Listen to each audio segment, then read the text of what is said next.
किसी ने बड़े कमाल की बात कही है कि पूरी धरा धरा यानी कि सृष्टि, ये पृथ्वी, ये संसार, पूरी धरा भी अगर साथ दे तो कुछ और बात है, पर तू अगर जरा भी साथ दे तो कुछ और बात है। यूं तो चलने को एक पांव से भी चलते हैं लोग, मगर दूसरा भी साथ दे तो कुछ और बात है।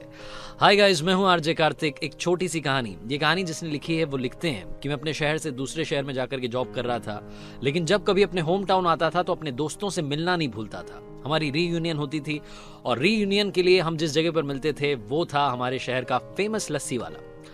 छुट्टियों के दिन थे, मैं अपने घर आया हुआ था। मैंने आकर के अपने दोस्तों को कॉल लगाया और बोला कि आ जाओ, अड्डे पर मिलते हैं। लस्सी वाले के हम सब पहुंच गए। जाकर के हमने ऑर्डर दे दिया। गर्मियों के दिन थे, बाहर कुर्सियां लगी हुई थी, ऊपर कनात लगी हुई थी। सारे नीचे जाकर के बैठ गए आराम से। लस्सी का ऑर्डर कर दिया। इंतजार कर रहे थे कि लस्सी का ग्लास आएगा।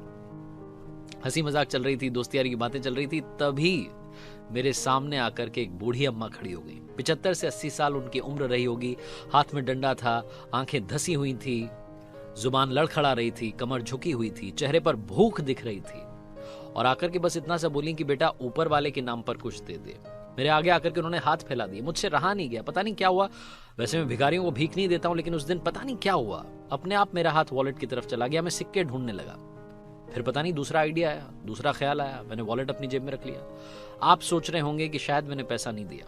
पैसा मैंने नहीं दिया, लेकिन मैंने उनसे कहा कि दादी जी, क्या आप लस्सी पियेंगी? और जैसे मैंने दादी जी कहा, उनके चेहरे पर एक छोटी सी मुस्कान आ गई और मेरे दोस्त पीछे से देखने लगे कि यार ये क्या कर रहा है। मतलब 5 रुपए, 3 रुपए, 7 रुपए में बात खत्म हो जाएगी, 10 रुपए में बात खत्म हो जाएगी। सिक्के दे के फ्री कर, लस्सी पिला रहा 30 रुपए की। मतलब दोस्तों को शायद ऐसा लग रहा होगा कि मैं गरीब हो जाऊंगा, वो मुझे ठग करके चली जाएंगी। लेकिन मैंने फिर से पूछा कि दादी जी, क्या आप लस्सी पियेंगे? दादी जी ना नुकुर करते हुए धीरे से हाँ उन्होंने भर दी। और उनकी हाँ को देख करके मुझे लगा, उनको सुनकर मुझे लगा कि ये बहुत दिनों से भूखी हैं। पता नहीं क्या हुआ, मैंने जोर से आवाज लगाई कि भैया एक लस्सी और। दादी जी दूर जाकर के खड़ी हो गई, फिर से वापस मेरे पास आई। अपनी पोटली में से कुछ सिक्के निकाले और बोली कि बेटा ये 5-7 रुपए है, आप जो पेमेंट करोगे उसमें ये पैसे मिला लेना। मेरे चेहरे पर सारे भाव उड़ गए, मेरे आंखों में जैसे आंसू सूख गए। ऐसा मुझे लगा कि मैं सुन्न रह गया। उन्होंने मुझे पैसे देने की बात कर दी। मैंने उनसे कहा कि माताजी माफ कीजिए, आप जाकर के बैठिए, अभी लस्सी आ रही है। लस्सी वाला आया, लड़का नौकर आकर के उसने सबको ग्लासेस दे दिए, उनको भी ग्लास दे दिया।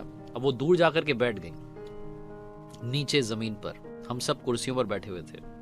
अब वो कुर्सी मुझे काटने लगी कि मैं यहाँ बैठा हुआ, वो नीचे बैठी हुई है। मन तो ऐसा कर रहा था कि उनको बुलाऊं, अपने बगल की कुर्सी में बैठाऊं, लेकिन फिर लग रहा था कि लोग सोचेंगे कि अजीब आदमी है, मतलब भीख मांगने वाली महिला को यहाँ बैठा रहा है, ये कर रहा है, वो कर रहा है। फिर दूसरा ख्याल आया। मैं उठा अपनी सीट से और जाकर के उनके पास जाकर के नीचे जमीन पर बैठ गया। दोस्त देख रहे थे कि क्या हरकत कर रहा है। तभी वो लस्सी वाला जो था उसने दूर से आवाज लगाई कि भैया इधर आइए, 2 कुर्सी आपके लिए भिजवा रहा हूं। वो नौकर 2 कुर्सी लेकर के आया, दादी जी को बिठाया, मुझे बिठाया और उसके बाद में वो बोला, लस्सी की वाला जो था, दुकान वाला, वो बोला कि सर जी धन्यवाद मत कहिएगा, क्योंकि मेरी दुकान में ग्राहक तो हमेशा आते हैं, लेकिन इंसान कभी कभार आते हैं। आज आपने यहाँ आकर के सब करके मेरी आंखें खोल दी, मुझे बहुत बड़ी बात सिखा दी। अब से मैं कोशिश करूंगा कि मेरी दुकान के आसपास अगर कोई ऐसा दिखे तो उसे मैं फ्री में लस्सी पिलाऊं। छोटी सी कहानी लाइफ में बहुत बड़ी बात सिखाती है। मदद करते चलिए, मुस्कान बांटते चलिए। अगर आपको ऊपर वाले ने इस काबिल बनाया कि आप किसी की मदद कर सकें तो मदद करने से पीछे मत हटिए। कई लोग कहते हैं कि भिखारियों को भीख नहीं देनी चाहिए, पैसा मत दीजिए, लेकिन अगर आपको कोई गरीब आदमी दिख रहा है तो उसे भोजन जरूर करवाइए। वो कहते हैं ना कि कब ऊपर वाला आपको किसी का ऊपर वाला बना करके भेज दे, आपको भी मालूम नहीं चलेगा। लोगों की दुआएं कमाना बहुत मुश्किल है। पैसे तो हर कोई कमाता है, दुआएं कमाइए, दुआओं के साथ कर दिखाइए कुछ ऐसा कि दुनिया करना चाहे आपके जैसा। याद रखिए, हर सोमवार सुबह 9:30 बजे मेरे YouTube चैनल पर देखिए एक नई कहानी।